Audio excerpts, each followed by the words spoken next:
I'm risking my reputation even like sharing this with you right now. I just hit the live button, so if anybody's jumping on, Okay. you're just gonna catch us mid conversation. But I was like, this is exactly what this show is about, and so I don't want to have the audience miss such valuable content of just us BSing and catching up. Like that is the whole point of the show. Is just what are two dudes just gonna talk about when we're catching up on stuff. And we were talking about football and how Brad doesn't pay attention to it anymore. And I'm a Packer fan, so I just have zero expectations. But one thing, Brad, that I've been really good about, and I think this is the finance guy in me. Okay. And I bet this has been a strategy of mine for 20 years. And I'm pushing 40. So I guess in the world where like fantasy football became a thing 20 years ago, and I've been like dabbling in it ever since. Mm-hmm. Just as like I played football. I love football. I love the strategy behind it. I'm a dude. I love the hits. I loved just smoking people. Yeah. I have a couple concussions to prove it. The majority of which I think I got 3, and 2 of them were me hitting somebody else. A dislocated shoulder, me hitting somebody else. Like that's just my style. I probably, in hindsight, I probably thought they were like taking my Busch Light. Get back here! Give me that Busch Light. I'm gonna get you. But I've been really good about in fantasy football. Rarely do I have any Packer players on my team because I'm all about the hedge, man. Like if my fantasy football team sucks, maybe the Packers had a good week and I win either way. So I'm pretty adamant about like really not having much for Packer players on my team. Yeah. I don't bet on them. I would be more likely to bet against them for the sake of then if they lose, I win. And if they win, I win. I'm always winning. It's just how I roll. I always wonder, like, you're you got a lot on your plate. You have with your company, and I see you do a lot of things. Like, you don't just work. How do you have time for fantasy football? Like, how does a busy guy like you work that in? It takes zero time. I mean, like in reality, when somebody's like, I don't have the brain space for that. It's like, if you're on like an ESPN app, there's no time. It doesn't take any time. Honestly, like when I check my fantasy team and results is when everybody else is to bed in my house. Mm-hmm. I'll look at it like as I'm sitting in bed, but I usually sleep 6 hours a night. I'm not a long sleeper. So I go to bed at 11-ish and I wake up a little after 5-ish, somewhere in that range. Yeah. So it's like my wife's sleeping. My kids have been asleep for hours. I'm probably watching some crappy hunting show on TV because I'm that kind of redneck. Yeah. And then I'm just like, oh, like let me pick up or drop some players. Yeah. I try to shut my computer by 10 p.m. every night so that like my brain can turn off. But then I probably spend another hour and a half having a beer, winding down, watching. I like to watch hunting and fishing stuff because I do that so much. It's like reading a book to me. My brain goes there. I'm like there with the person. Yeah. I'm living their life, and it helps me check out. And I'm having a drink, and I'm probably checking my fantasy stuff. Or in the morning, I do the thing that dudes do. I get up, I take a leak, I scratch my butt, I brush my teeth. And while I'm brushing my teeth, I have like my toothbrush in one hand and my phone in the other hand. And I shut my toilet seat lid and I put my leg up on the toilet seat to stretch my hamstring. My hamstrings are always tight. Is that what I'm supposed to be doing as a guy? Like the hamstring stretch on the toilet? Because I didn't get the memo. Dude, it's clutch. The morning hamstring stretch. Like I have an electric toothbrush and that thing will be done for like 3 minutes. And I'm still just there, like moving it around my mouth, stretching my hammy. Changing my line up quick. So it's like, it's not a, I better drop everything and see what fantasy football's got in store. Yeah. Like I generally am going to watch a game or two on a Sunday while I'm on the couch with my laptop on my lap doing some stuff. So it's like, or this time of year is fantasy football time of year, but ideally I shot a deer or two and I'm cleaning deer because I butcher all my own deer. Mm-hmm. And so the TV is turned a certain direction so I can see it. And I got a table with a couple big cutting boards on it. And I'm cleaning deer for a few hours, having a few crappy light beers, watching football, cleaning deer. And then my phone gets contaminated with deer blood and whatever else, but I really don't care because it's just that's stuff that I deal with all the time. So I'll be like monitoring fantasy football stuff then, but it just doesn't take much time. Yeah, I'm not much of a multitasker, so I'm imagining that if I was on my phone while I was stretching my hamstring, there's going to be a pulled hamstring in that. Yes, in that endeavor. Like that is exactly how I see that playing out. Like I've learned recently as I get older, there are things that just don't come as easy. Like I like one of the like stretching, well. So I'll tell you a story about that, but so I like to do torturous things like hill sprints, and we have this fantastic hill at our house. Like it's so you better be stretching your hammies. Well, I'm learning this the hard way, right? So it's a good probably 300 feet long and at least 100-foot elevation gain. It's like in our front yard. Yeah. Oh yeah. And so it's a beast. I mean, it's a total beast of a hill to think I was gonna sprint. And so I just jog my happy ass down there and turn around to sprint it up, and like hamstring pulled. Oh, yeah. Like third step, and then I suffer for a week. But the stretching thing can be dangerous. So I got into the stretching program. I got totally convinced. I watched this guy that David Goggins talks about in his book or whatever, right? Yeah. And he came and he helped the SEALs learn how to stretch. And it's like, well, if it's good enough for David and he's a hard ass, then it's cool for me to do it too. So we get the stretching program, and it's fairly basic. It's very like time intensive. And so I'm in it. We're doing it for like 3 weeks. It's like an hour a day of stretching. It's like a big cripes. That's worse than fantasy football. Well, I could do the fantasy football, watch the game, watch shows, whatever. It's like you lay on the floor and do the stuff. And I am stretching my leg one day, and something pops in my knee, and so that endeavor was done. So you think you're supposed to get hurt like doing stupid things, and I'm on the floor like trying to you're trying to my mobility, and like I get hurt. So not get hurt. Yeah. The worst. My hammies get really tight, and that causes me to throw my back out. Oh, and my chiropractor dude was like, "Yeah, man, I'm the same way. Like the X-rays and everything else. Like he basically is like, I'm just like you.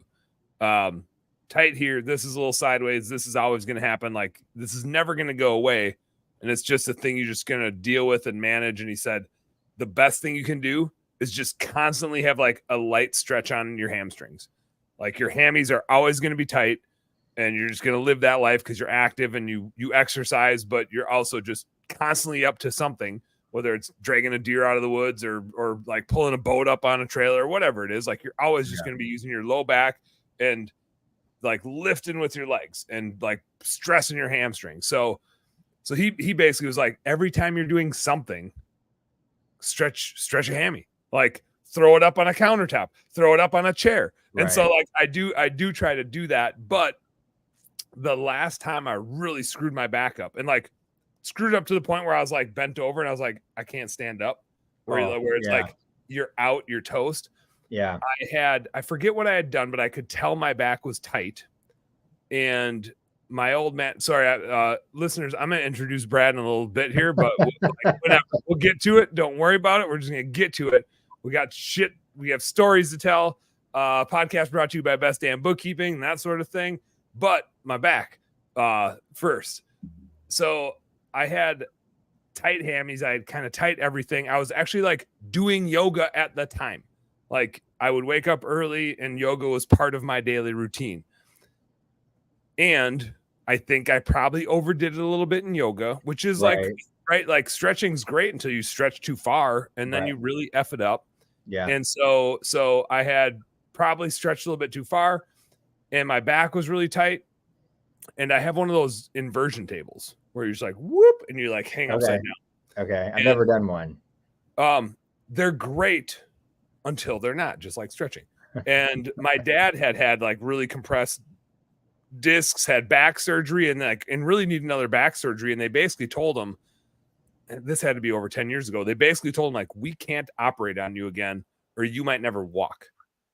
And like my dad is 25, 30-year-old version of, older version of me. Can't sit still, super active, always like, even if he's in pain, he's just like, well, I gotta drag this deer out of the woods. So it's just the thing I'm going to do, or I got to lift. Like he just doesn't stop. And at the time, decompression, like pulling yourself apart, was not covered by insurance. It wasn't like scientifically proven, but basically a specialist told them, like, you need to pull yourself apart. You're so compressed. You're so like shrunk down and beat down. The decompression like pulls you apart, and the fluids in your body fill in the gaps. Like, your body's a vacuum. There's not gonna be like an air pocket in there. Like, fluids are gonna fill in between your this and that. And so he went to a decompressionist, which is like a much more specific version of an inversion table. Like, they put you on a flat table and they compartmentalize parts of your body and pull it apart. And you do that for a period of time. Well, an inversion table is just meant to like replicate that, but it replicates it across your entire body. When your muscles can handle it, it's like one of the best things ever. You hang upside down for a minute. It takes you 20 seconds to get over the fact that all the blood's going to your head, and it's really uncomfortable. And then like the next 40 to 60 seconds, you're just in this like great moment of bliss. And then when you sit up, you get really lightheaded again. Oh, I imagine. As you can imagine. But it feels so great on your back, like a minute or two a day, and you feel great. And I had done it. Like, I have one. I had done it. I can't say hundreds of times, but somewhere between like 50 and 100 times I've hung upside down on this thing. And I probably would need to make more of a habit of it, actually. But that one day I was feeling so tight and so compressed, I was like, I'm just going to jump on the inversion table. And I flipped over, and my sister-in-law is a chiropractor, and she's basically, the way she put it is, she's like, your muscle was so tight, it was just like trying to pull you together. And then you were like, no. And like, you went on an inversion table and like forced it apart, and you like tore a muscle, like just like you would tear a hamstring or tear this or tear that. Like, one of your back muscles was so damn tight from you like overdoing stretching, and then you just forced it. Like, you literally had gravity tear it apart. And so she was able to like help a little bit, but I'll just never forget, like, I got off of that thing and I just like, I've never felt like this. I can't stand up. I can't lift anything. I can't, my legs are like tingly numb. It was just the weirdest freaking feeling. So I've done it. I've overdone it. And now I just do fantasy football and stretch my hamstring while it seems like the safe bet. Like, I mean, the more I hear, the more I see like you're playing it smart here. You know, the fantasy football is keeping you from like overstretching or right, you know, it's over yogaing or whatever. You know, due to making bad trades and trying to pick up free agents is all it's about. Yeah. Anyway, hey, what's up, business home service homies? Welcome to Home Service Happy Hour here. It's a late night happy hour show. We got Brad Williams from Structured to Grow in the house. What's up, Brad? How you doing now that we're 12, 13 minutes in? Yeah, I'm doing great. You know, it's a little later on the East Coast, but I just got my turkey. It's soaking in a brine solution, so we're getting ready to cook that tomorrow. I'm looking forward to the meal. We're gonna talk a little turkey strategy today. There's okay. Well, I think I welcome it. I welcome it because I'm very much a novice at this, but you know, I'm excited for the adventure. So I want to kill my own turkey someday. I mean, like, that's just kind of me, but we have got there has been a pretty good sized tom turkey roaming around our property. I feel like it would be a whole lot bigger accomplishment to kill one right in your backyard and it'd be Thanksgiving dinner, you know, like that's a little bit better than like, I mean, you know, this was like go to the grocery store and get a turkey, and I'm going to do my best in prep to make it a better bird than it is, you know? Now, I mean, like, the grocery store birds are no doubt better for like serving the masses, I think. I mean, there's just more meat on them. They're not nearly as tough. They're not nearly as gamey. Like, wild turkey is great if you know how to cook it, but it's not a feast type of thing. Yeah. No, you just make sure a few of them are lined up, and you throw an arrow through like 3 of them. You just shish kebab them. You just damn near pluck them and throw them right on the grill, right on your arrow. That'd be the way to do it. But I do like, I like turkey hunting, not that much, but I enjoy it enough to I'll pursue it. But even so, it would be fun to just be like to go pick out a turkey at a turkey farm, and like, just like you're buying a Christmas tree. Like, I want that tree, and I'm gonna go cut that tree down. I want to go to like a turkey, like not a wild turkey place, but just like a domestic turkey place, and be like, I want that one. And then like hand me an axe and be like, go cut it down, boy. and I'd have to go chase it around and cut its head off. I want that. I feel like it would be more humane though to bring it back to your property and give it like a 60-second head start. I don't know. I feel like it's like by default, it's going to have a head start because it's going to. Well, I mean, I'm pretty sure that like this is a situation again that goes back to that. Like I'm thinking like thrown back, torn hamstring. Oh yeah, man. I'm definitely going down, and like they're going to hand me a frozen turkey in consolation. Like, yeah, man, you gave it your best. You know, it'll be super embarrassing. But I think it would be really fun to like chase it around, dive on it, and be like, somebody hand me the hatchet. I got him. I pinned him. I just I always joke, like half joking, half serious. Like I like going and getting my own food. And people are like, oh, like people that don't like hunting, right, might think it's weird. I'm like, no, I mean, I like gardening too. And if like that tomato ran away, I would like it even more. Right. It's part of the, I don't know if it's just a human nature or a dude nature or what it is, but like buying a turkey at the store, cool. But I prefer not to buy my food. I prefer to catch it. I could go shoot some wild turkeys. I just have a weird thing where I don't like to serve wild game to the masses. It's like too personal. It's too special. I don't just cook it for anybody. I cook it as like a, you need to know the story behind how this bird or how this deer or whatever it is got here. But I feel like if I was cooking for the masses, it would just like a Christmas tree. It's like, I don't have anything personal with this Christmas tree, but it's cool if you like go get it. Right. Yeah. Build a memory. So I just kind of want to go get my own turkey. Yeah. Absolutely. Even if it's in a cage somewhere, but I still need to chase it around for a little bit. Just add an element to it. Anyway, I'm totally with you on the sentiment of making it special. Like I have not done that, but I have cut down, I did that as a child, went to the tree farm and picked out the tree and chopped it down and carried it in the house and did all the things. Like I get it. I mean, I get what you're saying. So I'm don't get me wrong. My tree is plastic as the son of a gun. Super plastic. It's just plastic tree.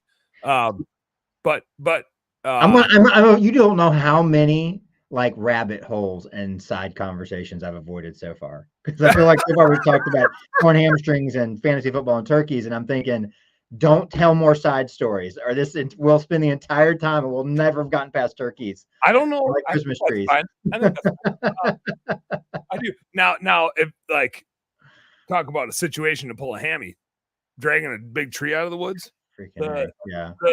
Besides when I hung upside down and threw my back out, the time before that I remember the most was I was in Illinois bow hunting with my dad, and I shot 2 does down there, and like they kind of died in the same spot, and it wasn't super far away, but just dragging 2 deer out of the woods. I can't imagine.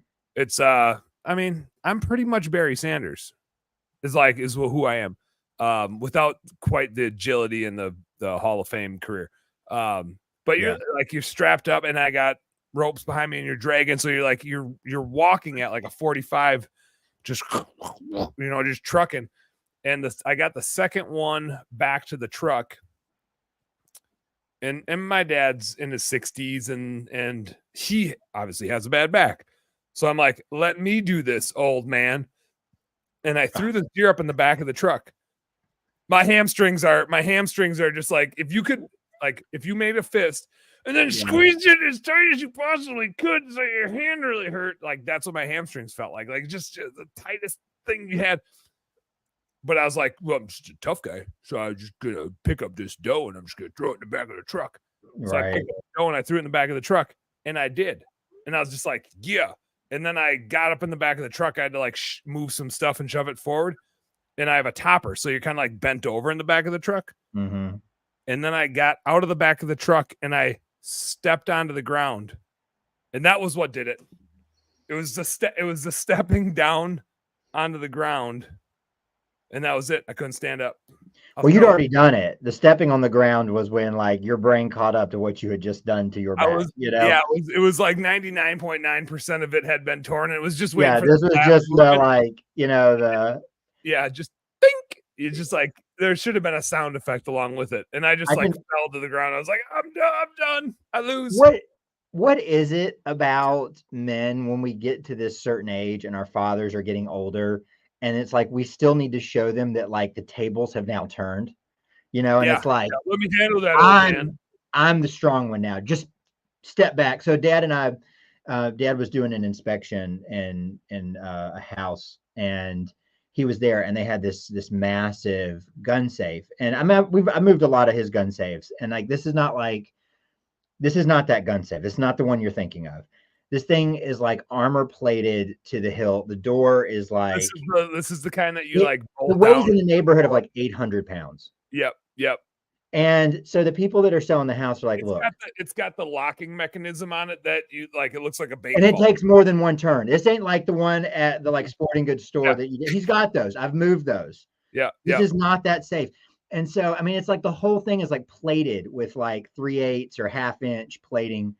And it's a gun safe that you can't shoot a gun through. no way. No way. This thing could stop like the sides of it might stop like an armor piercing shell. Like it's pretty nuts. So the whole story is like he was told if you can move it, you can have it. And so he calls me up, and in my mind, I don't like trying to move a damn pool table. This yes.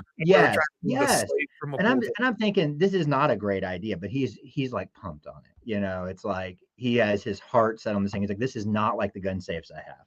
Yeah. And so this is the safest, safe that a safe would ever be safety wise. Yeah. And the thing is no one's going to drag it out of your house. I can attest to that. Yeah, for sure. House or whatever.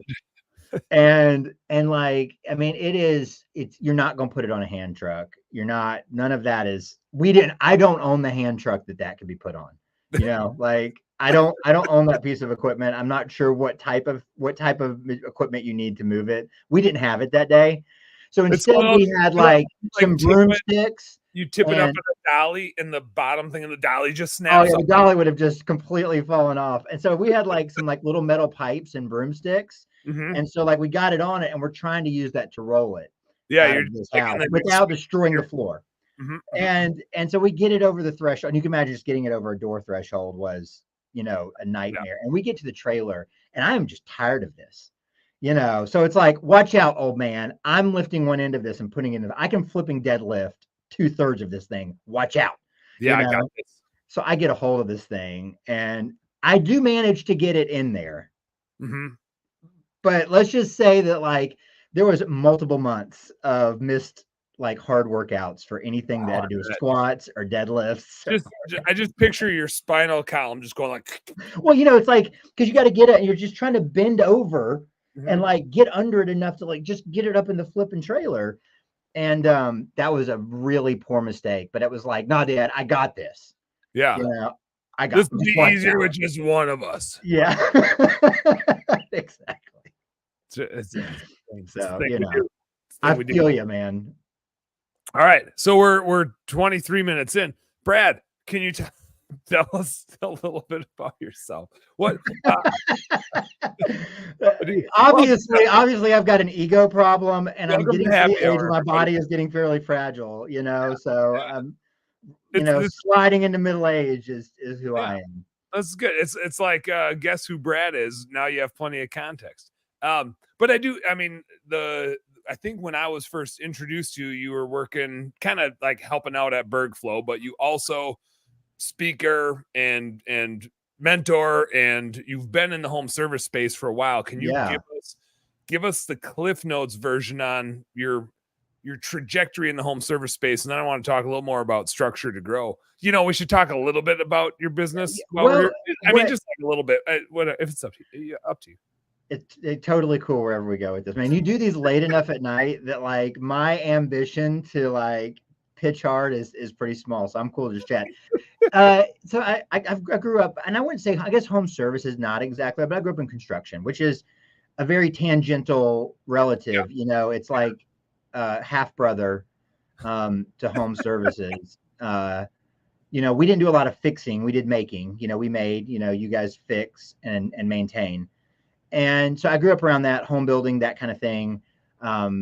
That was my career got thrust that way. I'm not a college graduate. I realized that path was not for me. because my dad gave me Rich Dad Poor Dad as a teenager. Uh, Yeah. and so like it pretty much solidified. I read that book and I was like, so Dad, I don't need to go to college, right? And he's like, probably not.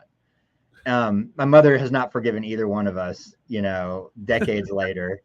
But yeah, so I kind of got thrust down that. In my experience in construction and then later as a home inspector and living through the recession that I'm sure you remember what that was like, is, I've grown a big heart for like other people in our industry.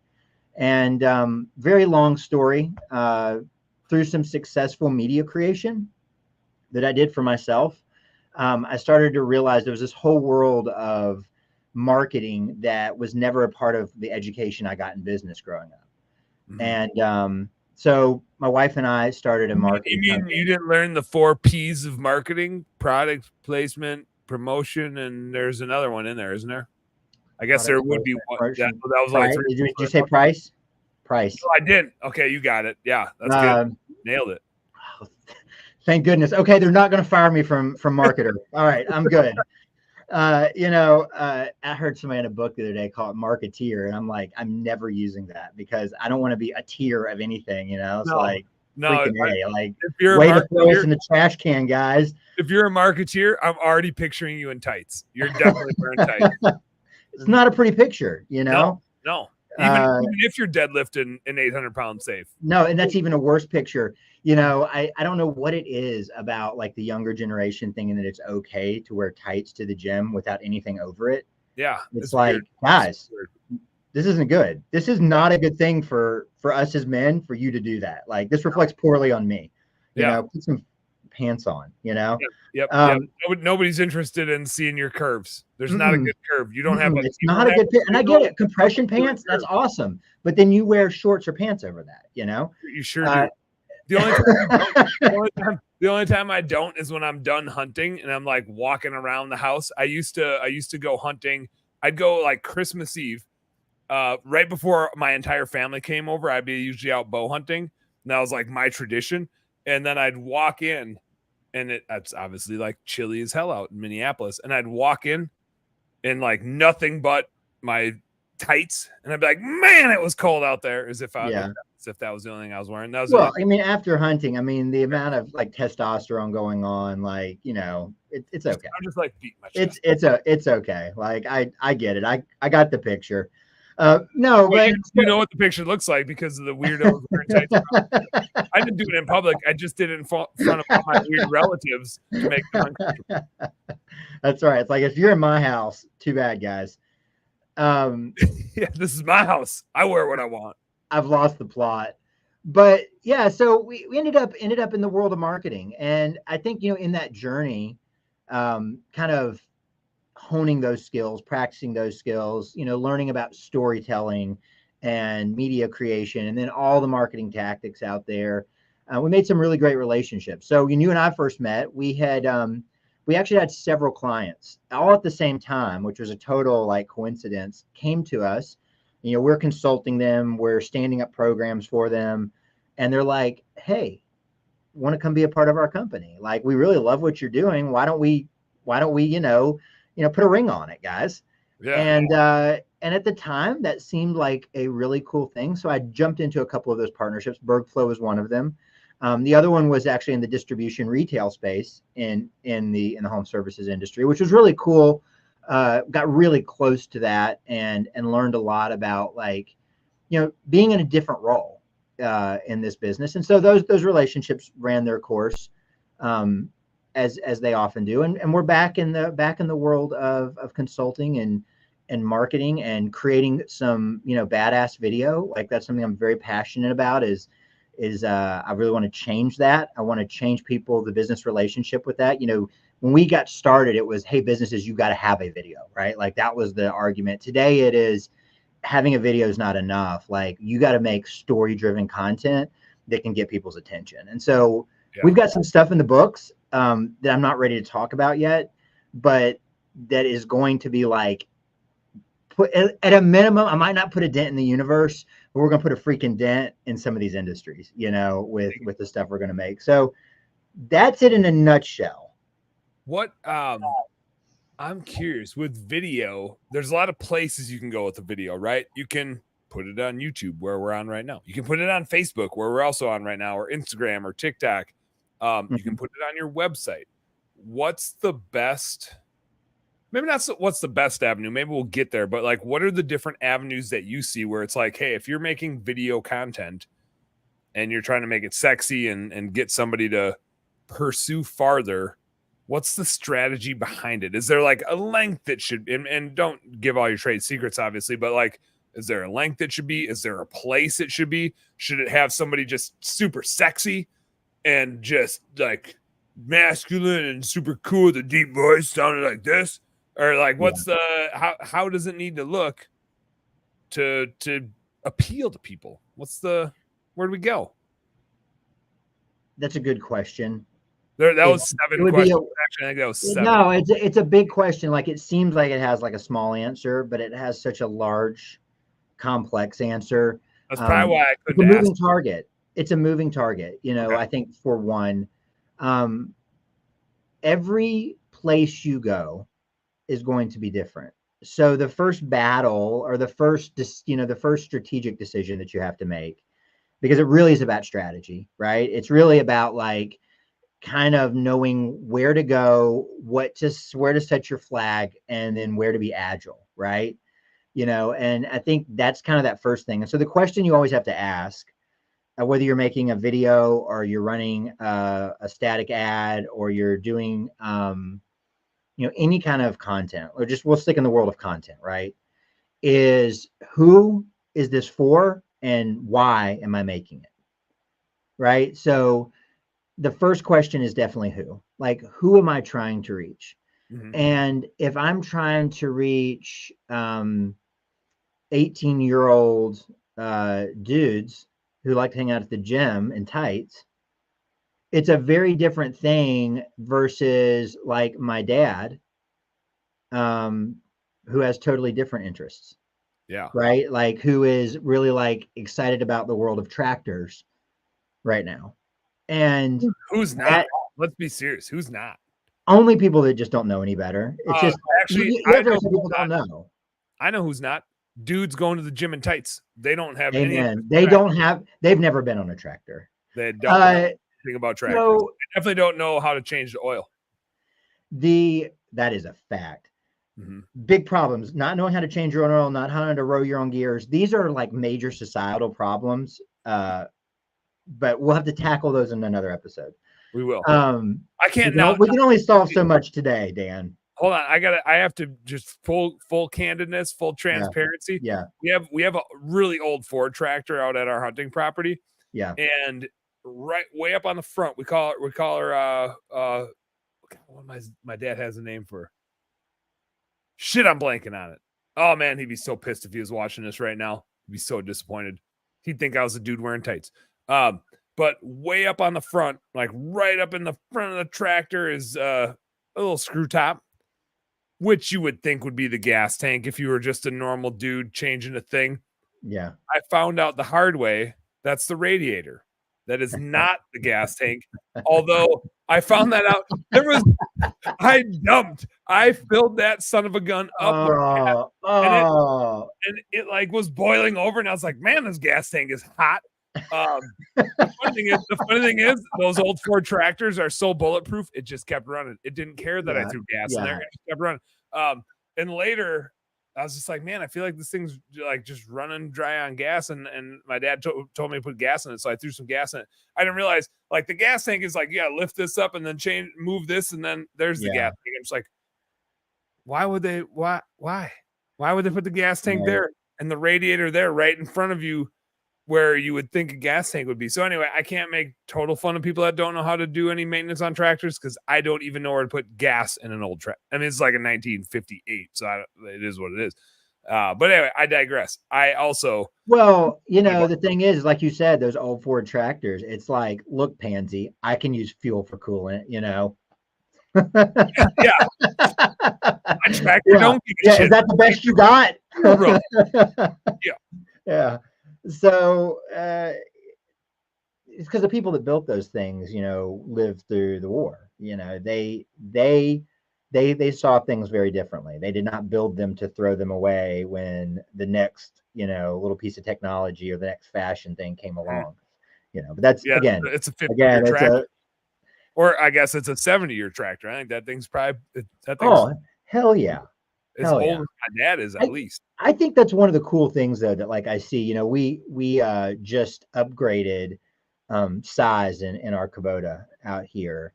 And the tractor that we got, and like, being around it and the build and the way that it's made and kind of talking to the people there, it's one of the few things that I've bought in the last ever, since my adult life, because I don't really come from the time when things were built to last multiple decades. And this thing is we actually came from the time when things were built the worst, like the 80s. That was when like the technology was there to build stuff really shitty. I feel like things are coming around and there's places you can find good quality things now.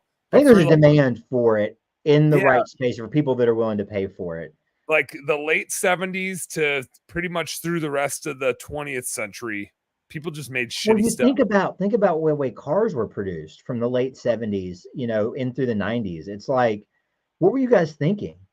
Like what happened here? Did you guys just like say we're done. We're done for a while. We're just gonna let, whoever, every shortcut possible. You just took whatever you could get. It really was that. It's like, I know all of it got blamed on the gas crisis, but like that didn't make the crappy cars. That might have put the emissions on them, but that didn't make the junk that came out of some of those decades, especially in America.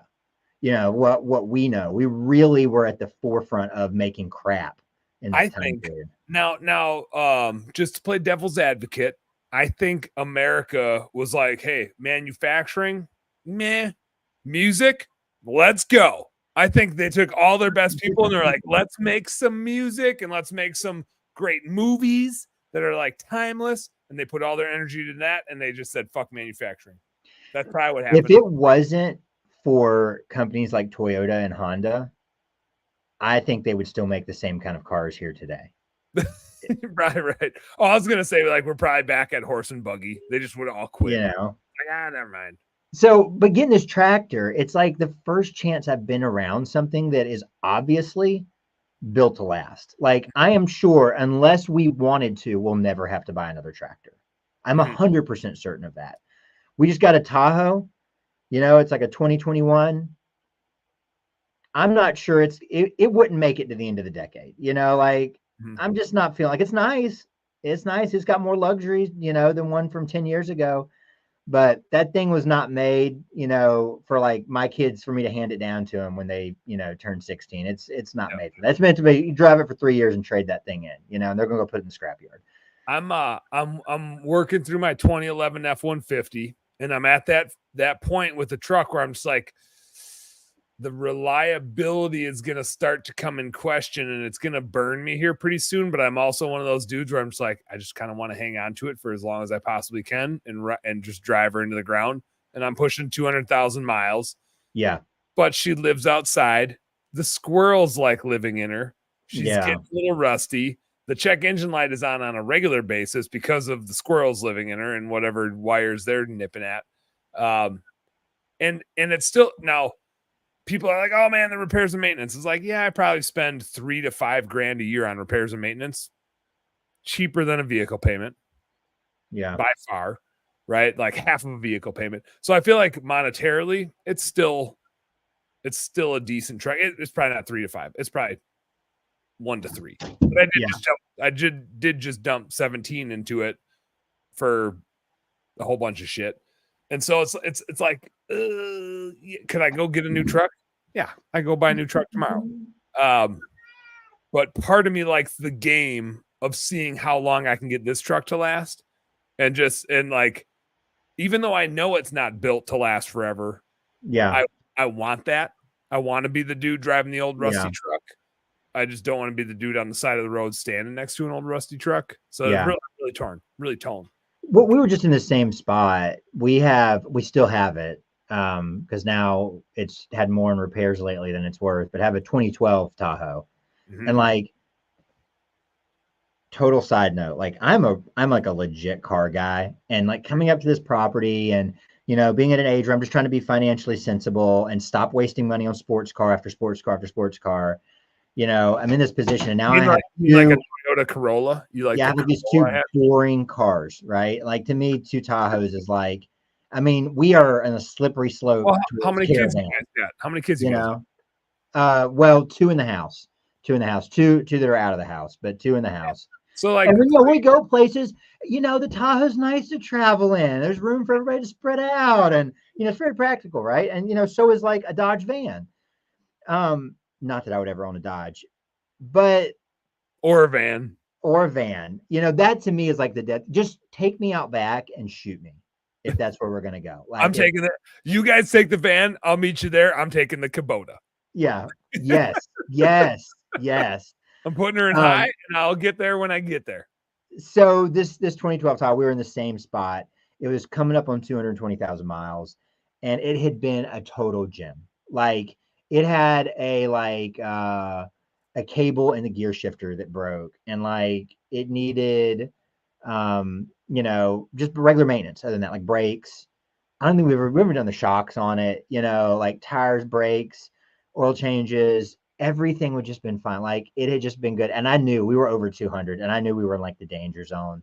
Yep. And so I'm there right now. It's like I can 3 months starting to get clunky. We're driving, transmission's gotten real clunky. It's real like iffy. And then it goes. The transmission goes. It $5,000 later for a rebuilt transmission and the labor and then some of the other parts that we replaced when we did it. Mm-hmm. And we have a newer vehicle because we can no longer trust that to be the family vehicle. But after spending $5,000 on maintenance, it kind of hurts to sell it for $6,000. So we're just like, screw it. Now we have two Tahoes. We're hanging on to it. Now we're keeping it now. It's dying on this property, Yeah. So that's where we've gotten to at the Tahoe. But yeah, to your question, because I don't want to not answer this, is if you got to answer who are we making video for, right? Because the answer to that, the guy that's into the tractor or the younger questionable child wearing tights to the gym.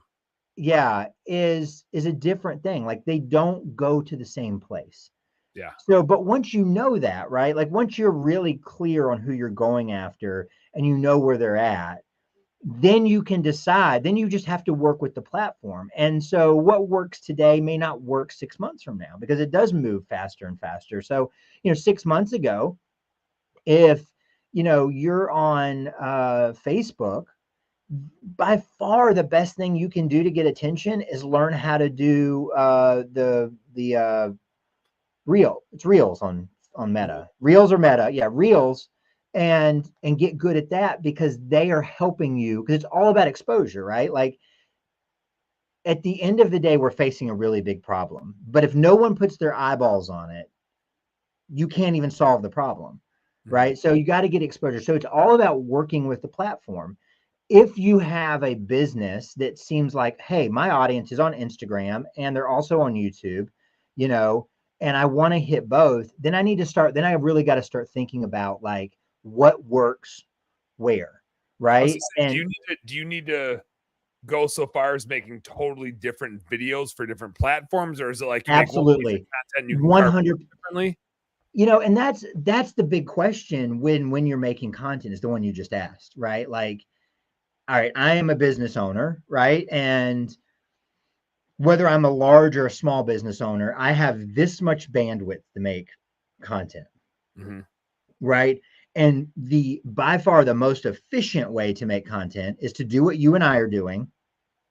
Send this to someone. You mean bullshit for 44 minutes? Absolutely. Now we're getting this is golden content, Dan. And I mean, if you would just repurpose this correctly, I promise, the moon, like virality, just totally going viral because people definitely want to hear us talk about what we've talked about tonight. Absolutely. I'm really struggling to keep my train of thought with this. That's my fault. The easiest thing to do is to take as something that we do, like a conversation, for a couple of reasons. One, this doesn't take a lot of prep. And two, if it's not somebody like you're obviously really comfortable like doing this, But you put a camera in front of a lot of people and they stiffen up and you lose the magic because everybody's got like this great knowledge, this great insight. So people hire them. Like people wouldn't do business with you if you didn't have insight and value.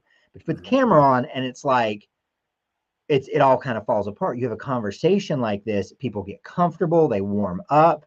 It's like you guys do this whole happy hour thing. So I imagine you guys get people on here, they have a couple of beers, they just calm down, and they probably say some really great things. So you get the great things. Then you take that, you send it to somebody that's got a brain. You cannot send it to someone who doesn't speak English as a first language. This is a big deal because I have editors all around the world that do stuff. And they take it and they pull out those nuggets, right? They pull out that piece of content that person never would have said on their own or would have taken a lot of time and effort to get. And then you move that around. Like I make it vertical, I put it here, I do this, I move it around. That makes sense logically. The problem is in reality, you come up against that what works on YouTube and what works even on Facebook, which are, Facebook's a pretty forgiving place, like because the audience is probably other than the reach, the audience is probably the least picky, like the least, they have the longest attention span, right? It's a little bit the older demographic. They're just kind of there, right? They don't have anything else to do. They're not going anywhere. They're here to hang, like this is what I'm doing right now. On YouTube, it seems like they're trying to find it. On Facebook, it kind of finds them, right? And it's the if you're a home service business owner, it's your client that finds you on Google because they were searching for what you do and they happen to run into you versus like they happen to drive by your yard sign somewhere or just like randomly found you and they were like, oh, that's kind of neat. But they weren't looking for it. They just happened upon you, right? And that's kind of what we run into in Facebook is like, oh yeah, I know that person. I happened upon them and they just happen to be live right now. So what's up, Nikki? Nikki works for me in our recruiting business. She's the shit. Nikki's the shit. I actually have a question for Nikki. Nikki, if you're still on, give me a thumbs up because I totally have a question for you. Anyway, I digress. It is funny how different audiences are though. But the thing is when it really comes down to it, you need totally different content to perform. So that becomes and this is one of my favorite words to use. So I look for excuses to use it. So I apologize. But like that becomes the dichotomy, right? Ooh. Like ease, like, the ability to scale, the ability of efficiency, and then the reality that you really need to make specialized content for each platform. And it is a matter of resources and results. And so my advice, like the simple advice is pick your best and get freaking good at it and pretend like there's not other platforms because you don't need them all. What you need is to figure out how to get really good at one, and it will get you more results in your marketing than you're going to get by half-assing it across 5. Yeah. But the idea that just like, well, if I'm everywhere, I'm just going to I'm going to post it everywhere.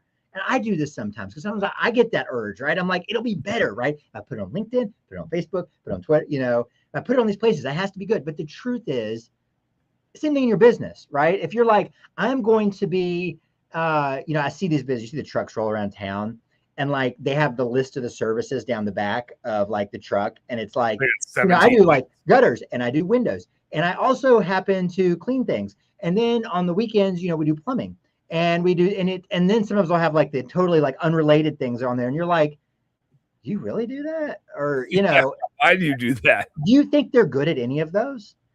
No, probably not. Right. Like all trades, just not master of none. Yeah. Master of none. And unfortunately, because of the volume of noise online, offline, everywhere, you better be freaking good if you want to get someone's attention. You better know how to do it. And each place is different. And I think people knew that making a billboard ad versus a magazine ad versus a TV ad was a different game, but it's just as different across channels in an online space. It's like, well, we do digital marketing. Well, that's like, there was a time when that's like saying I'm a cleaning company and they're like commercial or residential. And you're like, yeah. We're doing both the same. And you're like, yeah, but like cleaning a house is way different than cleaning the 60th floor of an office building in downtown. Well, as is like, you could be a cleaning company and be a janitorial company, right? You could be a cleaning company and do skyscrapers, do, like serious, like rope work on windows versus somebody that like does parking garages. Do you think those are the same skill sets? Do you think they take the same equipment? Do you think they take, and the guys that do this, that specialize in these things, probably laugh at the people that think they're going to do a little bit of everything. Mm-hmm. And here's the thing, like when it comes to like Hamid jumps in and says, "What is up, Dan?" Brad is spitting facts. I agree. I think when it comes down to all of this, though, it is the other danger is when you go broad, no one understands you. Hey, Danny's in the house. You can't hear. There, how are we gonna do this? My headphones aren't big enough. There, can you hear? I wave. Hey, Danny. Yes, I can. You can hear? All smashed together. Unfortunately, my little guy is already in bed, or he'd come say hello because it's awfully late over here in North Carolina. Yeah, it's late here too. Somehow, they've escaped. They've escaped, Dan, and they found you. What are you guys doing? Reggie, you wanna get in on this? Yeah. Reggie wants in. Reggie, get your face over here. Hey. Can you hear Reg? No. Does your dad need help with his podcast tonight? Is that what's going on? Thank you. Oh, I'm getting my good night hugs. Say something cool in the microphone. Hello. That wasn't that cool. Okay. That cool? Yeah, that was cool. All right. See. That's living the life right there. Amen. That's the best part. I can't words wrapped around me. How'd they do that? It's like fishing line. They like tied it around me. Kids are geniuses at that kind of thing. If we were to go to someone and say, yeah, I can help you. I can solve your problems. I can, it's that equivalent. I've always heard that saying, like somebody running around the street and saying, I have medicine. And that would just seem kind of crazy, right? And even when someone gives you a pitch, they talk about their company and it's like, yeah, we'll do all your marketing. Maybe that sounds like an easy button to a naive person, but to anybody else, it sounds kind of crazy. And I think it's just as crazy to think that, it's just as easy to do a bit of anything. I think it translates both ways. Like, I think people don't understand it when you speak that way. And I think in reality, it doesn't really pan out when you do it that way. Maybe that was a bit of a weak connection there, but like, that's where my mind goes. Dude, I see it all the time. I mean, I'm gonna hit like 8 different ways of this. Maybe 6 of them. In my bookkeeping business, we don't do taxes. People are like, "Oh, you're a bookkeeper. Can't you do my taxes?" No, that's a different thing. It has the point of it is totally different. Yes, your CPA might do your bookkeeping for you, and they're going to be fucking terrible at it because they don't give a shit about you making decisions in your business. They just give a shit about them getting your taxes done. They're not going to do bookkeeping in a way that helps you run your business. They're going to do bookkeeping that makes sure you get your taxes done, which is a once a year thing. And I'm pretty sure you run your business every day. So your bookkeeping is not usually best done by your CPA. It's done best by somebody that understands how your business works and how you make decisions. Your bookkeeper should be like pretty much industry specific. They need to understand how your industry makes money. And they're not your mother-in-law or your girlfriend or whoever is like your office person that does your invoicing and pays your bills.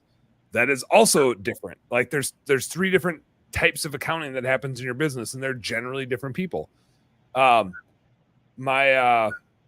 buddy Ben is trying to find a marketing company that can just be like his one-stop shop.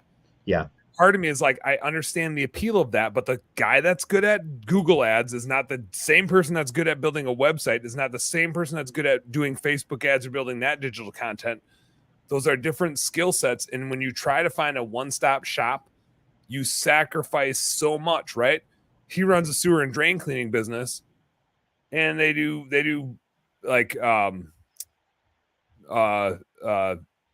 repairs underground, like no dig repair. Basically, they shoot liners. They do some digging, but they're really good at shooting liners, and they do some like pressure washer, drain cleaning type of stuff, they generally don't get into plumbing. Maybe someday they will, but it's really ends up being like a different business, right? But they're not an excavating company just because they own an excavator. They're not a plumbing company just because they deal with sewers and drains all day. Maybe someday they'll start a different business that does that. And so the funny thing that happens is I see people like him, and I'm not trying to dog on him, but I see people like him who are like, this is what we're really good at. We're going to do this. And then they turn and they're like, I'm a hire marketing company. I want them to do everything. And I'm like, what? Why would you want that? Like, you don't do everything. And if you did, you would suck at all of them. And so why would you go looking for somebody to be your vendor that would do everything? Because clearly they're going to suck at all of them. It's okay to have 10 different vendors. I know that's a little bit annoying to have 10 different bills to pay, but you're going to be able to find the 10 best people instead of one company that's super average and probably likely shitty at 5 of those 10 things. And it seems like the same thing. And it's like, on one hand, we know that in our own business and we try to avoid that in our own business. And then sometimes we go look for a vendor and we seek that out. Like, we forget about it when we go try to hire somebody. That's weird. I think you made 2 really good points there. Having your mother-in-law or the person that works at the front desk doing your bookkeeping, to me, it's the same thing in the world of marketing. Like, well, yeah, the office manager girl's handling our social media. Does that really make sense though? Is that really what you want? Or you're like, yeah, I just got some VA that's, she's my social media manager. And I think, but what are you really getting out of that? Like, yeah, I guess stuff is happening. Something's happening. I mean, can you imagine if somebody approached your bookkeeping like that? Like, yeah, we're doing stuff. Like, we're punching numbers, we're adding and subtracting. Yeah, just do some math over here. Yeah. Like, that can't work out good. But the other thing you said, like, that hits home for me. When we first built our agency, what I found was a whole lot of companies are in the same situation as your friend, and they really just want someone to turn to. And so I became that agency. I became the agency that was like, sure, we'll figure that out. And so I had to manage so many different kinds of projects. Now, luckily, I stuck in my lane. Like, I'm an excellent strategist. Well, I say that, like, listen to me pat myself on the back. I like strategy a lot. I'm an enthusiast. I learned to be a proficient copywriter. You're as good at strategy as you are at doing deadlifts of 800-pound safes. Yes, I am. At least, at a minimum. On my worst day, I'm that good at it. I'm a proficient media creator. Right. And then, I surrounded myself with professionals. But what I ended up with was a very complex agency that was trying to stand up everything from a Pinterest advertising campaign to event marketing to printed brochures to, every other kind of ad and social media and digital and non-digital. We'd rebrand companies. And I think we executed some amazing projects. But that really wasn't a good space for me to be in because it's so hectic. It was so hectic.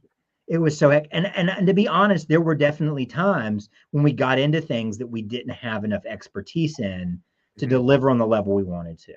Yep. And so I think you're absolutely right. But at the other end of that, it's another one of those catch-22s, because at the other end of that, what I would see is, you'd have so-and-so who's an SEO agency, right? Like, they do organic Google. They don't mess with ads. They don't mess with social media. They're organic Google. That's probably the one more common specialist. Yep. And see, I avoided the bunny ears that time. I did good because I'm not trying to be mean. But what happens is these guys are not a fault of their own. But when they go to talk to a prospective client, any business owner kind of ends up finding a way, or not most, there's some that do really good about this, but most, it's kind of like they find a way to make their solution fit whoever the potential customer is. Like, they just kind of talk around to the point that their pitch ends up being, well, every business needs what I do. Yeah, it's like, what you said makes sense, but you probably would want to do it this way, and that happens to be the thing that I'm really good at. So let's not change my approach. Let's change your approach to fit the way that I do things. So it's a one size fits all type thing. So yes, there's some of that, but I also think like if you're hiring the right vendor, you're also like going to that person sometimes because you want that expertise, right? You're counting on them to say, and I guess I run into this in bookkeeping a lot, and maybe it's because people hate bookkeeping, and so they're like, just tell me what I need to do, right? And so I think there's a meet in the middle of, hey, I'm a business owner, and here's how I kind of think I want to do it, and you're the vendor that operates this certain way, and therefore I'm also kind of counting on you to tell me the best way to do it. And there's some sort of like meet in the middle there of what is the best way to do it. How do you guys do it? Does it fit what I think I need to do? Yeah. And I think as a vendor, you got to be very respectful of that, like meet in the middle. Where's the right sweet spot to give that person what they need, but not like push your agenda on them, right?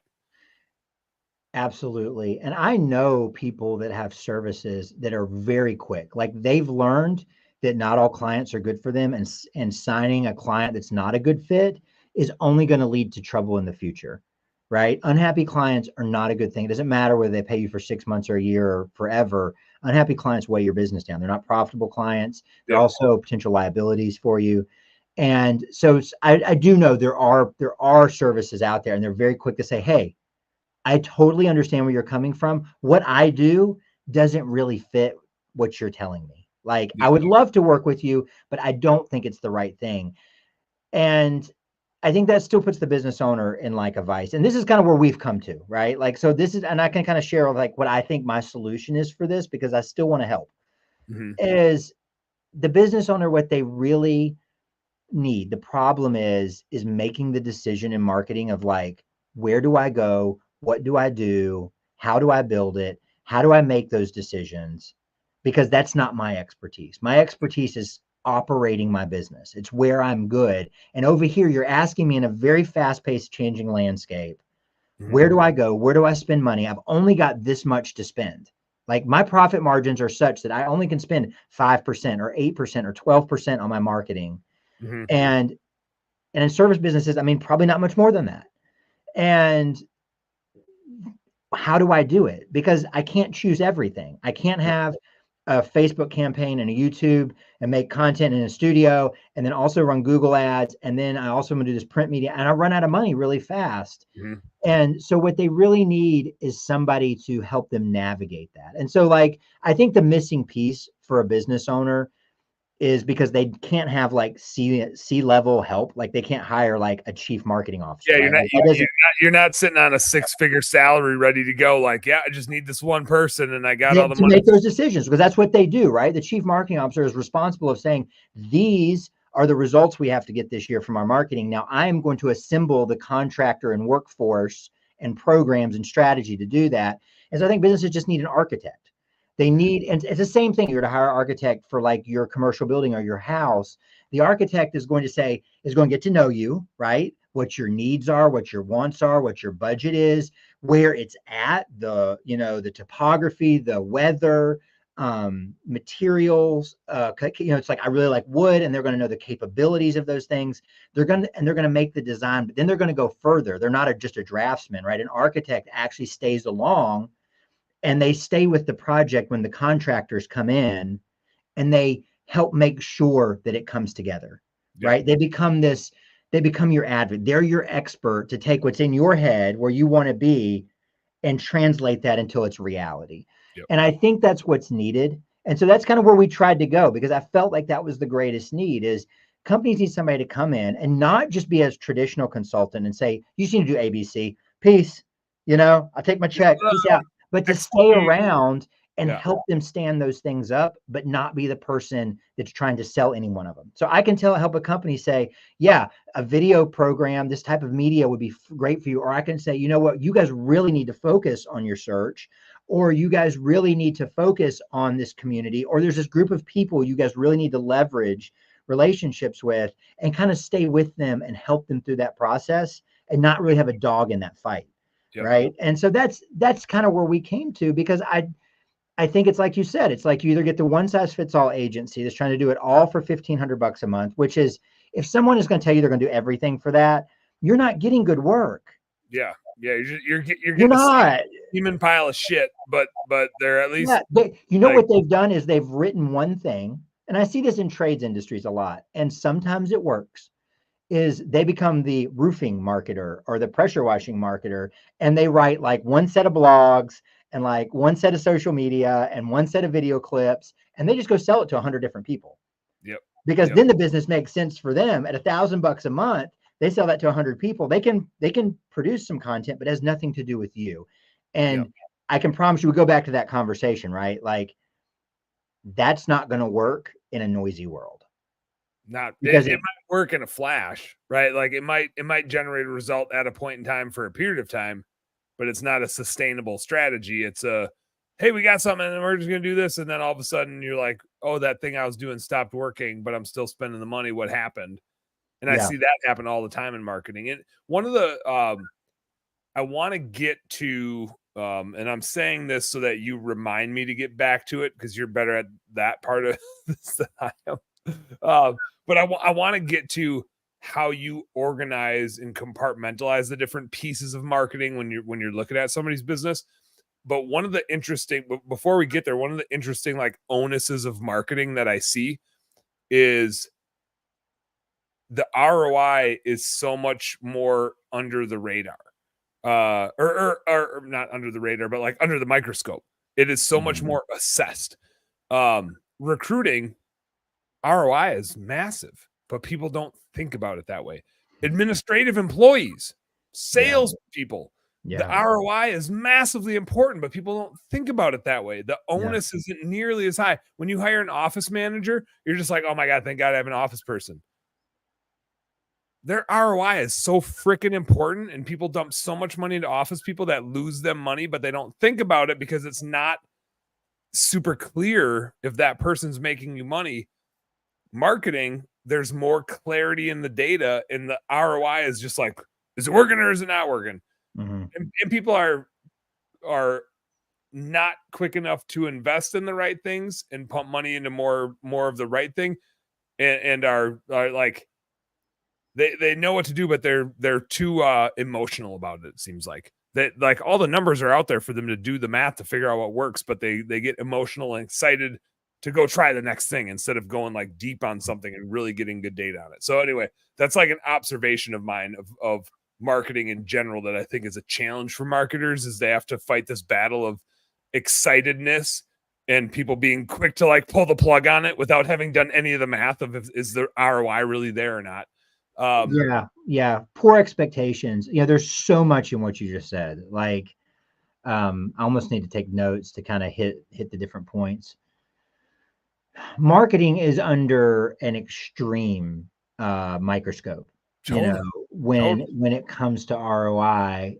And I want to say one more thing, which is small business owners love it, right? They don't like recruiting, and they don't like thinking about their infrastructure, and they don't really like thinking about how much money they're spending on their admin team, but they love looking at how much they're spending on marketing. So even though there's a lot of other places they invest, they scrutinize marketing the most to their own detriment, I think sometimes. Sorry. Absolutely. I think that is 100% true. I think about, I heard this phrase once, and I don't want to take credit for it, but I'll say it 2 or 3 more times and I'll start taking credit for it. But right now I'm giving this credit away. I'm going to wait till you say it. I'm going to write it down. I'm going to start taking credit for it later. When you were in school, would your teacher, after you took like a really hard test, just handed everybody answer keys and were like, just grade your own test and let me know how you did? Probably one that was trying to set us up for like a scam. Right. It was a scam. But how do we get data on most marketing? We let the person, so let's think like Facebook. Let's think about Facebook, right? Who measures Facebook ads? Who's grading and telling you how good you're doing? Facebook. You are. Facebook is telling you. They're aggregating the data. They are feeding it to you in a way to gamify it. And they're telling you how good you're doing with it. They are grading their own homework. And that's a good point. They're doing a really good job of making you feel like you're in control. They're not shining light on the gaps and the holes in what they're doing. And so when all of that came along, like, right, like, and we call this like attribution, right? Like tracking, attribution, this type of thing. When all that came along, there was two things going for you. One, it was very novel from the customer's point of view. No one had done business this way before, right? Like you get served something, you download something, then somebody sends you an email. And we weren't getting thousands of those every day. And then all of a sudden I would see an ad somewhere and it was like, wow. And you hadn't been served this way before. So it worked really, really well.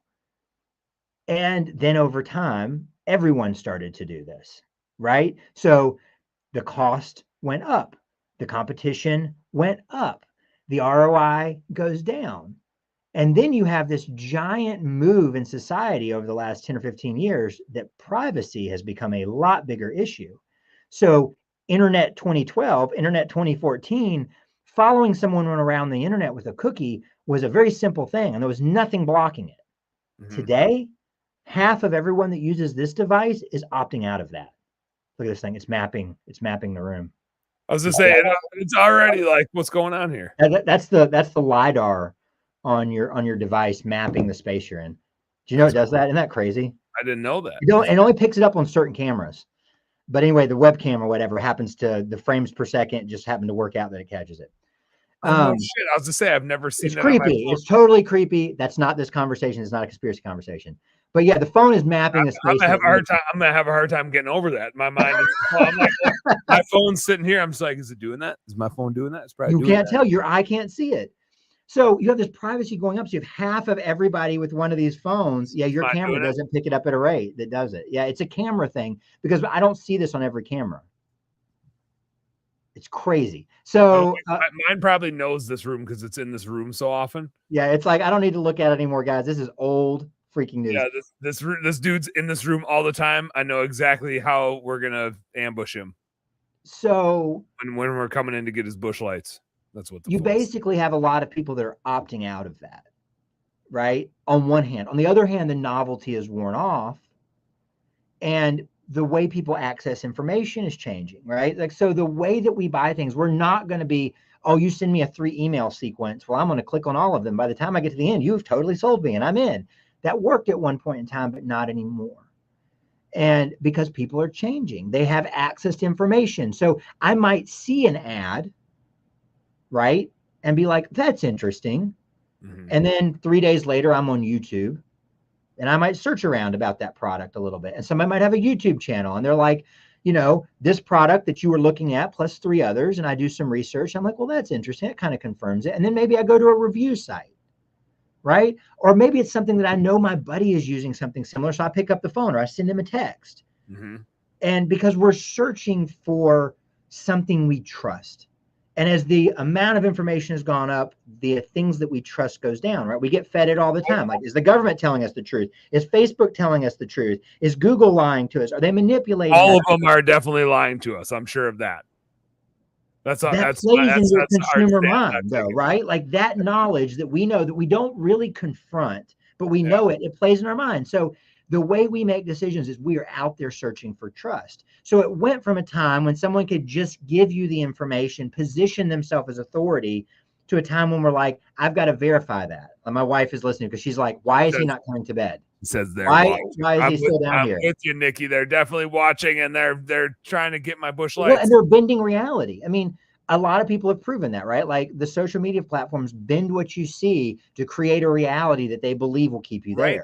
Right now, they're probably editing live exactly what you're saying and making your mouth move a certain way in their little algorithm and saying they're always talking about exactly what's real is probably what they just said.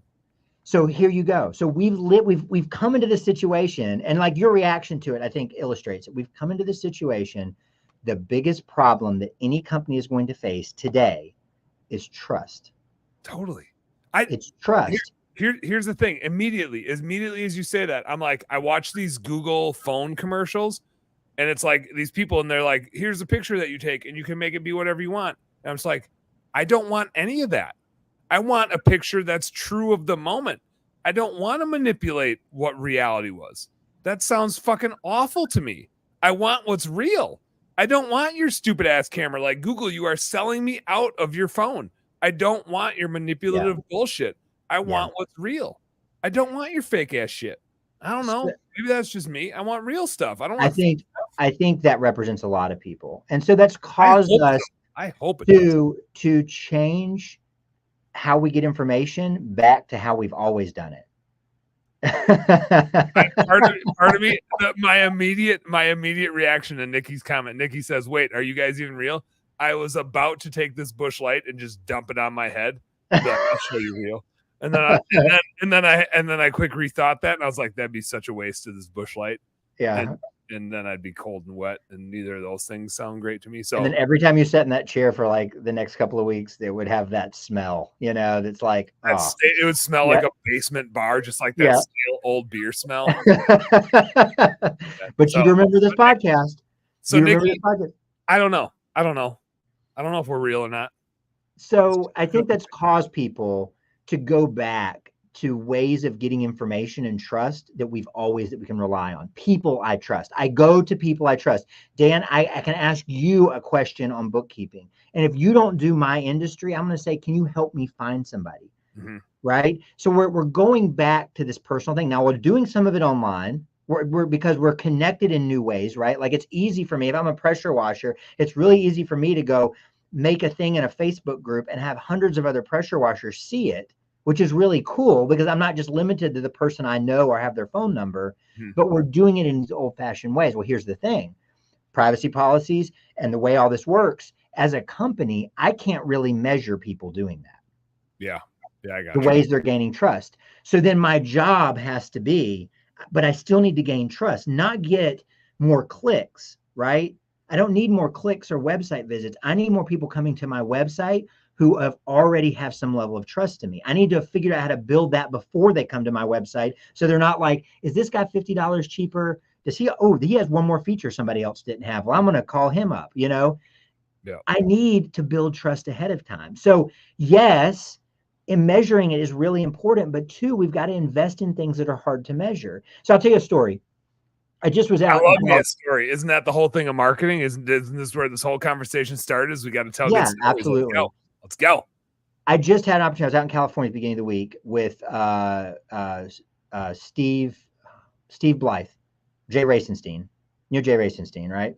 I know Jay Racenstein. I bookkeep a lot of Jay Racenstein expenses. So sitting down with Steve, did an interview with him. And one of the things that he does is really invest back into his community, building community around him. And I don't know the numbers. I'm not in their numbers, but I would venture to say that it's one of the most successful retailing operations in its space. I would, based on how often I see their name pop up in my bookkeeping endeavors, I would agree with you. So, they do good stuff. He was telling me he does this thing every year, and it's rig gig, right? Because guys like to show off their rig. So instead of having, he's a car guy, but instead of having like a car meet, they do a meet where guys all bring their rigs and show them to each other. A little show and tell action. And I asked, and he was talking about like kind of what that does. And I said, Steve, how many squeegees, how much chemical are you selling at that event? He said, none. We don't sell anything. I was like, can you measure how much you sold off that event? Because it's expensive to put on events. He's like, no, but he said, here's the deal.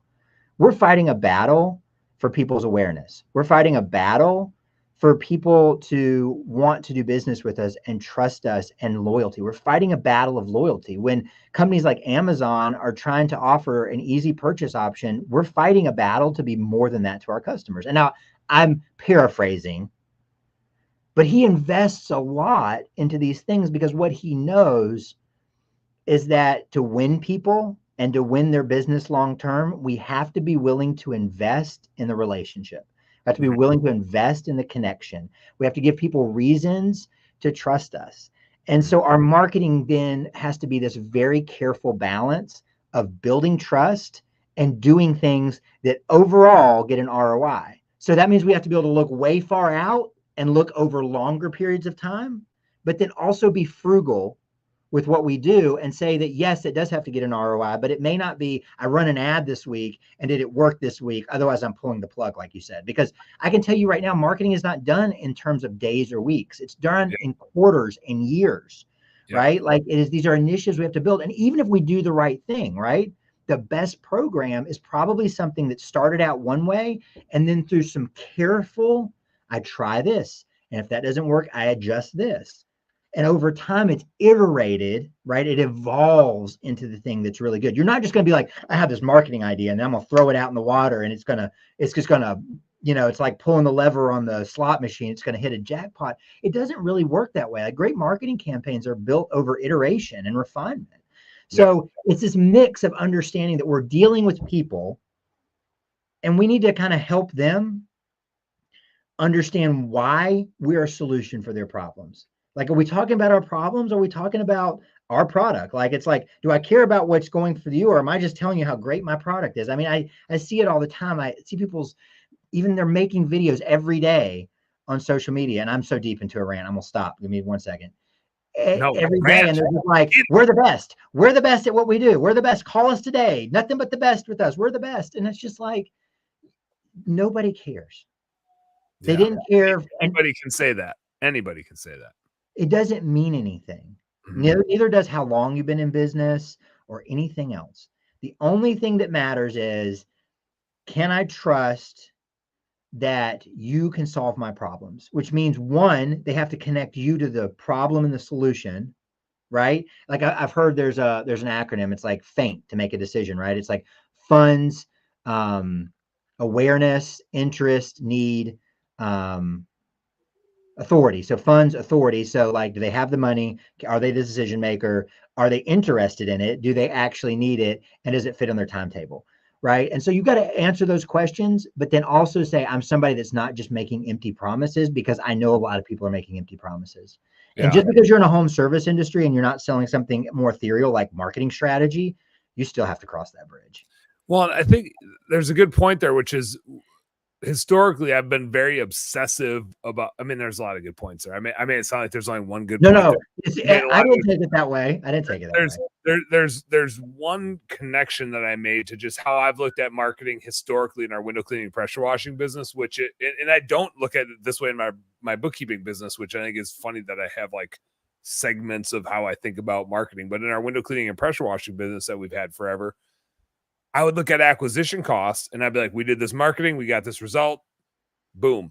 But for sure, no doubt about it, the clients that just clicked on the thing and we paid this much for the lead and our conversion rate was this, and therefore our acquisition cost was that, and our average job size and our ROI, they don't know us, right? It's the repeat clients that know us and the value of that. Now, marketing is still useful, and I'm still willing to pay and think about acquisition costs in terms of, we got to go find more of those people. But for us, it's not about the first time we do work for them. We're trying to find the people that believe what we believe. And the challenge that we have is, we're going to go do a lot of transactional shit, and we're going to get a bunch of really shitty clients. And we don't know that they're shitty because they just found us on Google or Thumbtack or Home Advisor, or you name it, pay-per-click thing. And we don't have a great way to tell if they're hiring us because they actually thought we were trustworthy and they liked what we had, or they hired us because they planned on fucking us over, which, like, that happens to all of us, right? Yeah. Like, we get hired by people that are like, I'm going to have them come out and do a bunch of shit and I'm never going to pay them, and I'm probably going to sue them. Like, that's shitty. But that happens a couple times a year to us in Minneapolis, where like somebody never intended on paying us. They decided well before they called us. When they called us, we were probably the third contractor that they called. They were looking for the biggest suckers, right? We don't have, they don't call and say, here's who I am, here's what I'm all about, I just want to let you know before you actually agree to come work on my property. Like, no, like, all intentions seem great, and then you do work for them, and then you realize, like, oh shit, like, they were out to get us from the get-go. They knew they could take advantage of us because we don't have the lawyers and the whatever to fight it. But the thing I struggle with in like measuring that is, how transactional is that marketing, right? Referrals tend not to have that. right? You don't tend to run into that customer from relationships that you have and trustworthy things that you have. But the more you get into transactional marketing where you're finding new people that you don't have a relationship with, the more you run into tire kickers, the more you run into shitty clients that aren't really your type of client, but you don't always know that before you do work for them. And sometimes you hose yourself, but you're just always trying to find a new way or another way or an additional way to find a client that's gonna stick. And I'm not saying don't do the transactional marketing thing. I'm not saying don't run Google ads or don't run Facebook ads or Home Advisor or Thumbtack or whatever you want to do, right? There's always math behind it. What's the leads cost? What's the conversion rate? What's your ROI? All that stuff. But there's just something to be said about the relationship and trying to find the right customers with the right relationship and growing through that. There's no substitute for it. Yeah. And so I think you said it earlier, but I just want to like bring that point around, which is that's getting more and more and more and more valuable because of the fake ass bullshit that's out there in the marketing space. That relationship marketing is just getting that much more valuable. Anyway, I digress. No, it is. Things are changing, and we're going to have to find ways to do that. I think there was two things that I heard there. If I can keep my brain straight long enough to hit them, is one, if I have a client, if I find the right kind of client, and the right kind of client is the one that refers you to someone, right? They are the one that leaves beautiful reviews. They are the one that is an advocate for you, right? And they refer you to one more person. Your cost of acquisition for that client just got cut in half, right? If that happens again, then it just got cut down to 30%. Now, you can't make all of those things always happen, but your goal, I would think, in a business where if I'm in a home service business, likely it's not like my business or your business where people pay us every month, right? They tend to, unless it's just a video project, but they tend to work with us over time. Like, so yes, everybody's somewhat of a repeat client usually. But in home service business, like to clean your windows, to wash something, to put a roof on, to whatever, like name it. There's most of them, unless they've built in some kind of like, BS contract into it. Yeah. Which most of that is just such horse manure because they just are trying to create a recurring business model, which I understand and sympathize with. I understand why they would do it. I don't see the value in the customer often. But I get why the business is totally trying understand. Totally empathize. It's good business. From a customer's point of view, I don't see the value. Yeah. But if you are in that, then your repeat business is the person that refers you to someone, is the person that helps you have trust moving forward, right? So that should be your goal, is to get that. I think the second thing that you said is when we think about great marketing should also act like a magnet, right? And it's that inbound side of things, but true inbound, when we think of the magnet in marketing, that image, don't forget what a magnet is, right? Certain energy, it attracts very strong. It brings it to it, but a certain energy, it repels. Yeah. And so your marketing needs to be something that both attracts the right person and repels the wrong person. Oh, I love that visual, man. But that requires a little bit of thought on the forefront, right? So even in your transactional marketing, even in the stuff, and there's nothing wrong with that, right? But just don't forget that the person that called you off, say the home advisor, is home advisor still a thing? Or are they all angels? I have no idea. I know that they're the same company. I just don't know if they're still running separate ads. But let's say the person that called you up on those awful services, because I don't advocate that. No, and all I know about them is that I've been bookkeeping for a lot of years, and I used to see their name pop up on a lot of different companies' books, and I haven't seen them in a while. Let's say let's say it was like Google Local Services, or it's one of these type of things. It's very transactional. Yep. I just want to make a point about this. Somebody goes on that site and they look and they click and they call and it gets measured, and it's like attribution, pull down, that got it. It cost this much for the ad. What you aren't measuring is, had that person seen your trucks around town a few times? So when they got to that list and they saw your name, they're like, oh, I see that guy all the time. And that is a professional looking group. That's what I'm going to call. At my neighbor's house. I saw him in my neighborhood 4 times this week. That's the part of your, all of your measuring that's not getting measured is, were they already aware of you But when it came time to look, they just couldn't remember. They weren't thinking, I'm going to call that person I saw. But when they saw your ad, and it's not the ad is a good or a bad thing. It's just understanding there's more happening. Like there's more things in the matrix of how we make decisions sometimes than like, oh, they went to Google and went to my website, so I need to invest more in SEO. Maybe they already knew about you, and that's why they chose you from the list. When I would look at our marketing, I'd get all the different sources that we would hear from people. And I'd look at how many leads came, how many clients that turned into. So what's our conversion rate by different lead type, how much we spent on it. And then if we had the data, I'd look at what's the average job size when they come from that. So I can get like an ROI calculation. But I always try to stress to the team and our partners and our owners and our managers, it's not apples and apples and apples and apples, right? I can't look at we spent this on radio and this on TV and this on Google and oh shit, look, Google's better, so we should do more spend on Google. It's like, of course Google's better because 90% of the people that heard our radio ads or saw us on TV or saw a billboard or saw a yard sign, that's not their trigger to call. We're just implanting. It's awareness marketing, right? It'll convert a little bit, but it's going to for sure have a shitty acquisition cost because Google's going to be the catch-all. Google's probably going to catch half of the Facebook flow because they're going to see us on Facebook or on YouTube, and that's going to prompt them to Google us, and then they're going to click on our GMB and come through that way. And when we ask them where they found us, they're going to say, I found you on Google, even though they saw our van, they saw our radio ad, or they heard our radio ad or whatever. So it's like you can compare this radio station versus that radio station, or this time on that radio versus that time on that radio, or this TV versus that thing. But you have to compare like media types. Like you were talking about earlier, like YouTube and Facebook and Instagram and TikTok are probably all different types of ads.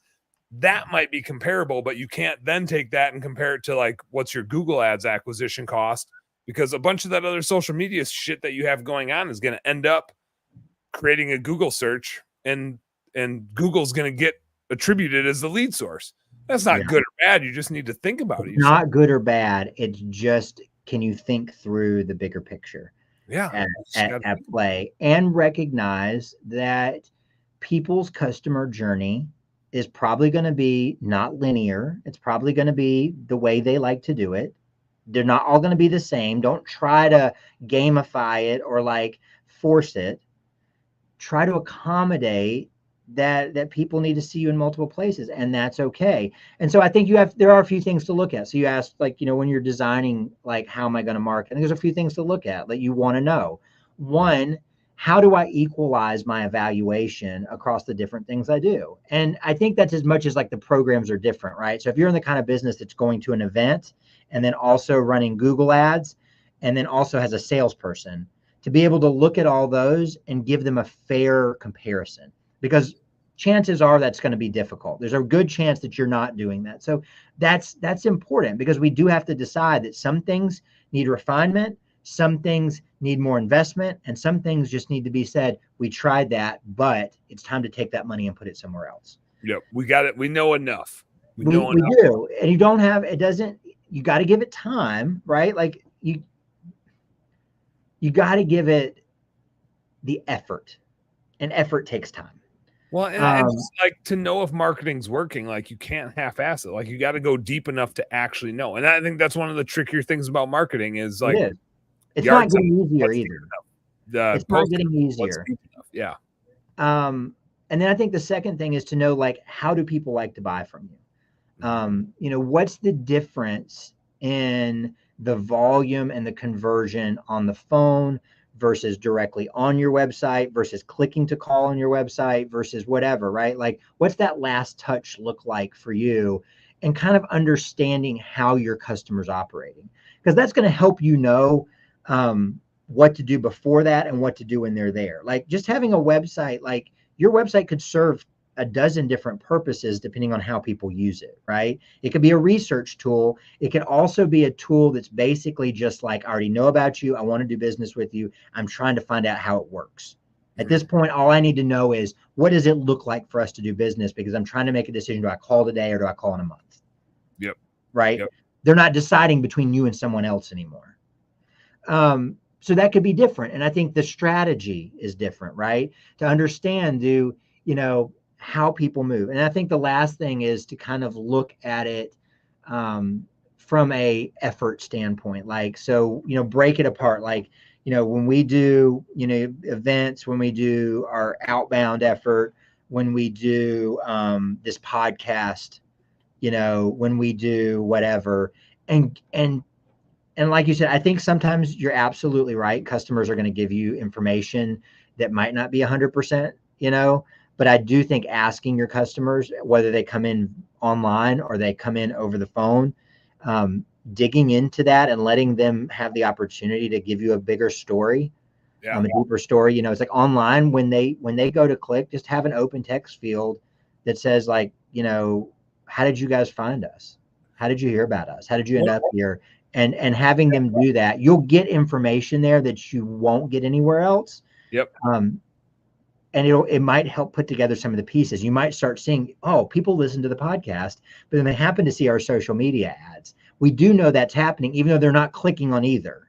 Mm-hmm. They're all coming to us on Google. So we need to make sure our SEO strategy is, so if they search anything close to us, that we're really easy to find, but we've got to invest into getting these two channels in front of more people, because once they know about us, they're only using Google as a gateway to figure out the website, because they're not writing it down and clicking when they listen to us. And that's a different strategy versus realizing that everybody comes to you and they're like, I am just trying to find someone to solve my problem, because my problem is an immediate thing. Like, right. Like, if I get a bird stuck in my chimney, it's like, I want to be able to go search Google, Facebook, whatever my thing is. And like, I got to find somebody like right now. Yeah. Well, to get it out. That's what birds, like a squirrel. A bird's not a big deal, but like a squirrel in your chimney, like you want that thing out. You don't want it to come down into your house and tear up everything. Oh, I'd kick that squirrel's ass. Bring it on. Bring it. I'll get it. You'll chase that squirrel around too. Yeah, show it. I'll get it. Between that turkey I'm still getting after and that squirrel. Give me the hatchet. I got the turkey on the grill. I got the squirrel in the crock pot. Let's go. But I the whole time you were saying that, I was just thinking, like, it just goes back to the trust thing, which is part of getting the source data from your client is creating that connection where you can be like, oh, you talked to Mrs. Jones, man, Mrs. Jones and I, we go way back. This one time, right. And then you get into storytelling and you build that relationship. I had a demo with a bookkeeping client today, and she's like, oh, I heard about you from this person. I'm like, oh man, that person. And I know that person because they're a coach in this program, and I helped that program build their chart of accounts. I used to run, it was a maid service client, and it bridged the conversation of, I used to run 6 maid service businesses. I would be a great bookkeeper for you. I know exactly what you're going through. And my wife was actually sitting behind me. Marty was sitting behind me and was like printing stuff. And our daughters, who you got to see today, were in the office with me here. Like, this is, believe it or not, Brad, this isn't an actual bar behind me. It's just a really sweet green screen. I'm just in a spare bedroom. It's just a bed. And they were like on the bed, bouncing around behind me on a demo with a customer, which I freaking love. Like, it creates a realism and a trustworthy thing. Like, oh, your kids are at home today too, because it's the Wednesday before Thanksgiving, right? But anyway, like, we got to talking. I was like, man, it wasn't like, it just seems like it was yesterday. My wife and I were literally out cleaning houses. It was the Wednesday before Thanksgiving, and then it was on Christmas Eve. My wife and I were like out cleaning, scrubbing toilets because I had cleaners that called in or didn't show up or whatever the case was. And like, I could be the worst bookkeeper in the world. She's going to hire me for bookkeeping immediately. What other bookkeeper was out scrubbing toilets on a Wednesday before Thanksgiving, right? And so just asking the source data creates a bridge to build the trust so that they know that you understand where they're coming from. And you can have not that you should have a 10-minute conversation, because you also just need to get through it and make the sale, but you got to be able to have that conversation with somebody. And you can't have that conversation if you don't know who they talked to, what their journey was, where they found you. That's where you build the trust. And they need to know that you're real and not just some bullshit person spending money on clicks online. Trust. Well said. Well said. You got to trust it. Hey, So here's a really weird observation I have about this, Brad. We got to end this thing because it's like, I'm exhausted. Yeah, I was just saying, this is getting late for you. Here's a weird thing. This is just an observation I have. Normally, when we do an hour and 40-minute podcast, the first 40 minutes to an hour is like really nuts and bolts good stuff, and then the back half of it is just a lot of drinking and bullshitting. And this is the first time I can say like we did the exact opposite. For like the first 45 minutes, we just bullshitted, and it was great, and people are gonna love it. That's good, some good content. And then like the last hour here, we just got into some really deep, like good marketing content. It's a super backwards episode, and I just wouldn't have it any other way. It's perfect. Yeah, we just let it go. We just let it flow. So it's cool. I think it's cool. I always enjoy having these conversations, Dan. You're a very easy person to talk to. That's why you're good at what you do on these. I just love having you. I was pumped. I was like, God, I hope it's weird having somebody on the Wednesday before Thanksgiving, because I'm like, man, like it's gonna take a family dude to be like, yeah, I'm not gonna go out and party on a Wednesday before Thanksgiving. I'm gonna for sure be home and just like probably got some cooking to do, probably got some prepping to do. I got some turkey strategy to work on. Like I was like, this is a perfect episode for Brad and I to be on. We ain't going anywhere. We ain't going out partying. No. It was prepping the turkey, and it's like it was a good night because I don't have to get up and hit my routine tomorrow. I'm gonna get up early, but I'm work on the turkey, and I was just saying I gotta get up at 6 to get my turkey out on the smoker. Yeah. Actually, somebody was like, "Hey, I know it's a holiday and this and that," and I was like, "No, this is perfect. Like, this is pretty much a weekend. I don't have any employees or customers that are gonna bug me tomorrow. I'll jump on right away in the morning. I just gotta get the turkey on the smoker, and then like I'll jump in and I'll do that thing that I need to do for you right away, because that's what I would get up and do if it was a Saturday morning." So I'm on it. This is perfect. If it was a regular Thursday, there's no way I'd get to it. I'd have calls scheduled all day, but now it's perfect. Anyway, Brad, thanks for jumping on. Thanks for hanging out. Thanks for making some great content. I'm going to cut this up and I'm going to put it on all the damn channels. And I will find it and like it everywhere. No, man, I appreciate the hell out of it. It's super fun having you on. I was excited to have you on, and no disappointment. Not a lick of disappointment as expected. It was great. Enjoy the Kubota. I hope you accidentally run over a wild turkey first thing in the morning and you get to smoke or two. You get a little double dip. Just go make some hot laps in the Kubota. Just go run around the yard. Just call them in, run them over, throw them on the smoke. Whatever it takes. I'm gonna get the hatchet out, man, and I'm just gonna run it down. Dude, you're a strong dude. Just start work, like get a couple reps on the hatchet, throw it right away in the morning, throw a split log out there, throw the hatchet at a couple times, and if a turkey comes within 20 yards, just let her rip. Throw that hatchet at it, chop its head off. You got it. It's perfect. Got this. You'll be the first to get a picture if I do. I was gonna say, just don't tell the DNR. There's probably like a tag you would need or something like that. Just goodness. Oh yeah. Cook it real fast. Just cook it real fast. Don't tell anybody. Don't tell anybody besides me. Yeah. All right, man. It's been a blast as expected. Appreciate the hell out of you. Looking forward to, we didn't even tease up anything for the huge convention. We're gonna have to do that. We got to do that again next time. As soon as we get past the holidays, let's We'll firm that up. We'll firm that up with Maynard a little more before we tease up. Your awesome wife did say you need to host an ice fishing meetup. I do have an ice fishing meetup coming up, but I got a few business owner folks flying in on Valentine's Day. How cool! So it's if you're interested, you just drop me a DM. Hit me on the DMs, Brad. We're gonna do ice fishing, like flying into Minneapolis. We got a 5 to 6 hour drive Thursday morning to get northern Minnesota.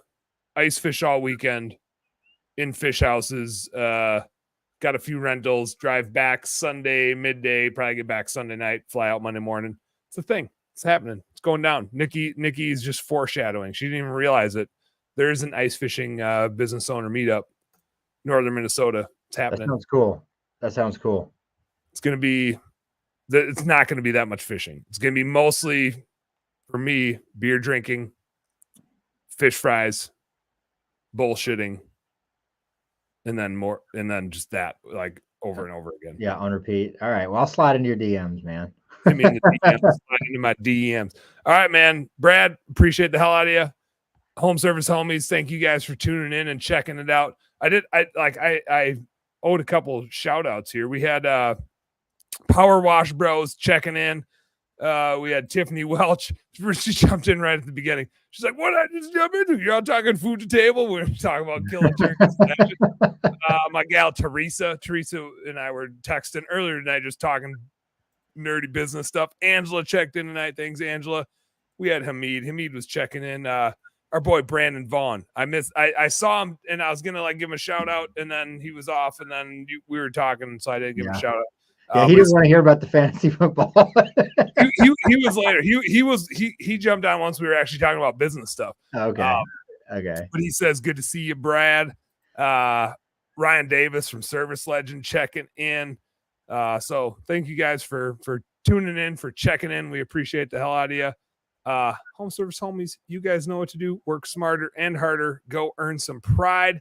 We'll see you back next week. I hope you guys all have an awesome Thanksgiving. By the time you hear this, you will have already had an awesome Thanksgiving.